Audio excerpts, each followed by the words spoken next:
आज के इस वीडियो में मैं कैनबिलिज्म रोग के 50 से ज़्यादा कारण बताऊंगा और सारे कारण स्ट्रेस के हैं, तनाव के हैं। बिना पैसे के बहुत सारे इलाज हैं। आप पूछते हो ना कि हर बीमारी में मेडिसिन बिना दवाई के आप कैनबिलिज्म को कैसे ठीक करते हैं। नमस्कार दोस्तों, मैं हूं महसूस कुरैशी, मध्य प्रदेश के सिवनी ज़िले से। आप देख रहे हैं आपका अपना यूट्यूब चैनल देसी मुर्गी पालन। चलिए शुरू करते हैं।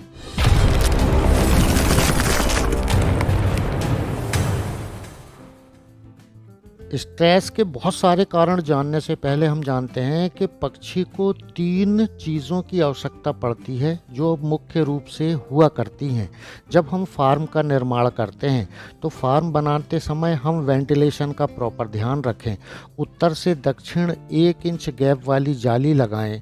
इस जाली से हवा खेलते रहेगी, पक्षी स्वस्थ रहेंगे।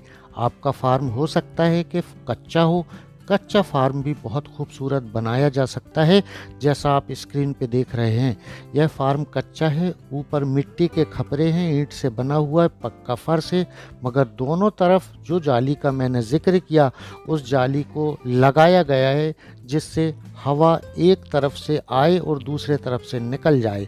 ऐसे में अमोनिया गैसें बाहर निकल जाती हैं। पक्के फार्म बनते हैं। पक्के फार्मों में भी यही विधि से फार्म बनाए जाते हैं, जैसा आप स्क्रीन पे देख रहे हैं। उत्तर के तरफ से हवाएं अंदर आती हैं फार्म के और दक्षिण के तरफ से निकल जाती हैं। पूर्व पश्चिम फार्म की लंबाई हुआ करती है। तो पक्षी को प्रॉपर वेंटिलेशन, पानी, दाना, 3 चीज़ें चाहिए। तो पानी, वो पानी पिलाएं जिस पानी को आप खुद पीते हों, जिसको पी सकते हों। तो पानी की जांच अवश्य कराएं। पानी की जांच इस प्रकार से होती है। पानी की जांच में यह पाया जाना चाहिए जो स्क्रीन पे आप देख रहे हैं।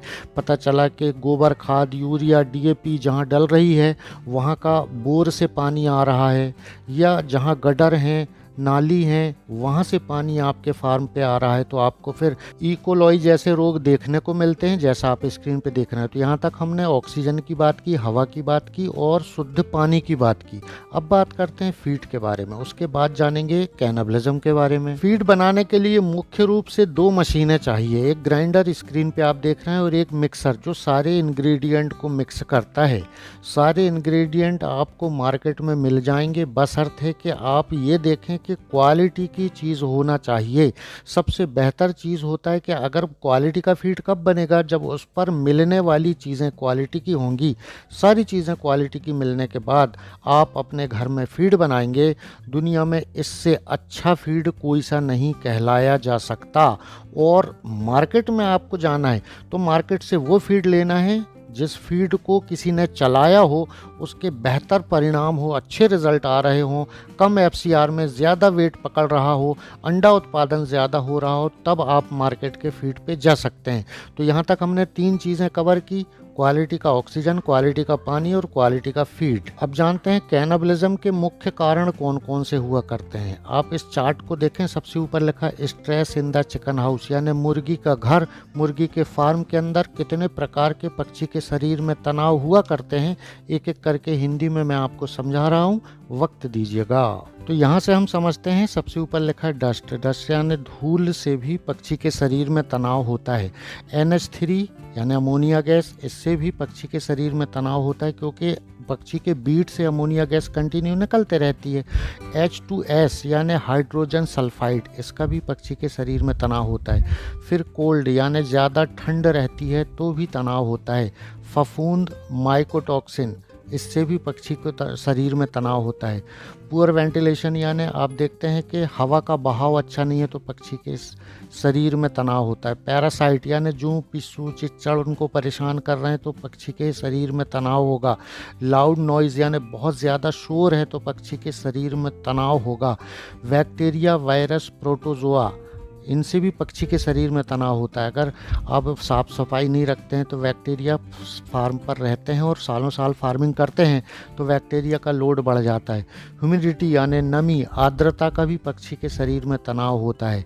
चोंच काटना, ट्रिमिंग, बीक ट्रिमिंग कहते हैं जिसको, इससे भी पक्षी के शरीर में तनाव होता है।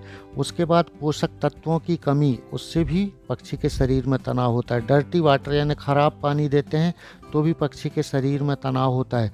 पूर लीटर क्वालिटी यानी जो आपने बिछावन बिछाया है वो ख़राब है, गंदा है, पलटते नहीं हैं, तो पक्षी के शरीर में तनाव होता है। क्राउडिंग यानी आपने एक पक्षी को 1.5 से 2 स्क्वायर फीट जगह नहीं दी है, तो भी पक्षी के शरीर में तनाव होता है। फीड रेस्ट्रिक्शन यानी फीड की कमी पक्षी के शरीर में तनाव का कारण बनती है। उसके बाद आप देखें पेकिंग ऑर्डर, छोटे बड़े पक्षी एक साथ रहते हैं तो बड़े पक्षी छोटे पक्षियों को चोंच मारते हैं, सामाजिक तालमेल नहीं बैठता, ये भी एक तनाव का कारण है। मोल्टिंग यानी जब पक्षी अपने पंख अलग कर रहा होता है, देसी पक्षी पंख झड़ाते हैं फिर से नए आते हैं, उसका भी पक्षी के शरीर में तनाव हुआ करता है। उसके बाद आप देखें कि पक्षी का शरीर बड़ा है, मोटा है, वेट ज़्यादा है, वज़न ज़्यादा है, तो भी उसको तनाव का कारण होता है। यहाँ से वहाँ चलने में मोटे आदमी को कितनी मेहनत लगती है। तीसरा फ्लोर सीढ़ी चढ़ा दीजिएगा। साफ़ सफाई का ध्यान नहीं रखते हैं तो पक्षी के शरीर में तनाव होता है। साथ ही अगर आप गलत तरीके से पकड़ते हैं पक्षी को तो भी पक्षी के शरीर में तनाव होता है। वैक्सीनेशन यानी जब आप वैक्सीन करते हैं तो पक्षी के शरीर में तनाव होता है, इसलिए वैक्सीन करने के बाद तुरंत विटामिन ई और सेलेनियम लगा देना चाहिए। तो यहाँ तक हमने यह जाना कि फार्म के अंदर, मुर्गी के घर के अंदर कितने सारे तनाव के कारण पक्षी के शरीर में हो सकते हैं। जब हम थके हुए होते हैं तो हमें आराम की आवश्यकता पड़ती है, सोने की आवश्यकता पड़ती है। तो मुर्गी भी पक्षी है, तो पक्षी भी लकड़ी में बैठकर आंख बंद करके सोया करता है। अगर हम ऐसा एनवायरनमेंट, ऐसा मचान बनाकर पक्षियों को बैठने के लिए नहीं देते हैं तो भी स्ट्रेस का एक कारण हुआ करता है। इसको पंचिंग मैकेनिज्म कहते हैं। जब पक्षी किसी डाल में बैठेगा तो उसकी मांसपेशियां, पंजे अपने आप लॉक हो जाते हैं, तब तो पक्षी रात भर डाल में बैठकर सोता है। दाने पानी के बर्तनों की ऊंचाई कम या ज्यादा हो जाए तो भी पक्षी के शरीर में तनाव का कारण हुआ करता है। मुर्गी और मुर्गे के मिलन का भी दोनों के शरीर में तनाव हुआ करता है। जैसे आप देखिएगा कि बराबर उम्र की मुर्गी और बराबर उम्र का मुर्गा, 5 मुर्गी पर 1 मुर्गा है तो कोई दिक्कत नहीं है। अगर नहीं है तो फिर मुर्गों को मुर्गियां ना मिलें तो फिर सारे मुर्गे तनाव में रहते हैं। और मुर्गों को अगर मुर्गी मिली मगर मुर्गी की उम्र ज़्यादा है और मुर्गा छोटा है, उम्र बराबर की नहीं है, तो यहाँ पर मुर्गी तनाव में है, ज़रूरत से ज़्यादा वो परेशान कर रहा है जबकि मुर्गा बहुत छोटा है। ऐसे तमाम कारण हुआ करते हैं। अगर मैं 1 घंटे का भी वीडियो बनाऊं तो छोटा पड़ जाएगा। जो फीड हम दे रहे हैं, फीड में फंगस है, फीड के बैग में छोटी छोटी गोली या गुठली निकलती हैं, उन गुठलियों को हम जब खोल के देखते हैं तो उनके अंदर कीड़े बन चुके हैं, यानी फीड कितना पुराना है, ये भी स्ट्रेस और ख़राब फीड का कारण हुआ करता है। अब गर्मियों के दिन स्टार्ट होने वाले हैं। ज़्यादा गर्मी में मुंह खोल के मुर्गी सांस लेती, फार्म के अंदर है, उसको गर्मी ज़्यादा लग रही तो ऐसा मुंह खोलती है, तो हम फार्म के अंदर ठंडे पानी का स्प्रे करें। मुर्गियों को नहीं हटाना है, फीडर डिंकर नहीं हटाना है। गर्मियों के दिन में बिछावन में डस्ट भी ज़्यादा उड़ती है, ठंडे पानी के स्प्रे से डस्ट से भी बचत होगी। आपका फार्म बहुत बड़ा है, आप हाथ से पानी का स्प्रे नहीं कर सकते तो फिर ऐसे फॉगर लगवा लीजिएगा। फॉगर में आप देखते हैं कि हर घंटे में 5 मिनट के लिए फॉगर अपने आप ऑन होते हैं, अपने आप ऑफ होते हैं। अगर आपका खेत में फार्म है और आप खेती का काम करते हैं, गेहूं का काम करते हैं, तो गेहूं में जो पानी चलाने के लिए स्प्रिंकलर लगाए जाते हैं, यही वाले स्प्रिंकलर खोल के अब गेहूं में पानी देने की आवश्यकता बची नहीं है, अब लाके हमने फार्म के ऊपर शिफ्ट कर दिए और यहाँ चालू रखें। तो इस प्रकार से बहुत सारे तरीके हैं हीट स्ट्रोक बीमारी से पक्षी को बचाने के लिए, फार्म को ठंडा रखने के लिए। तो ये भी एक स्ट्रेस का कारण हुआ करता है। देसी की सभी नस्लों में अगर उन पक्षियों का वजन 500 ग्राम से ज्यादा है तो फ्री रेंज फार्मिंग करें। ऐसे खुले वातावरण, हरी घास में पक्षी जब घूमेगा तो आधे से ज़्यादा स्ट्रेस उसका वैसे ही ठीक हो जाएगा।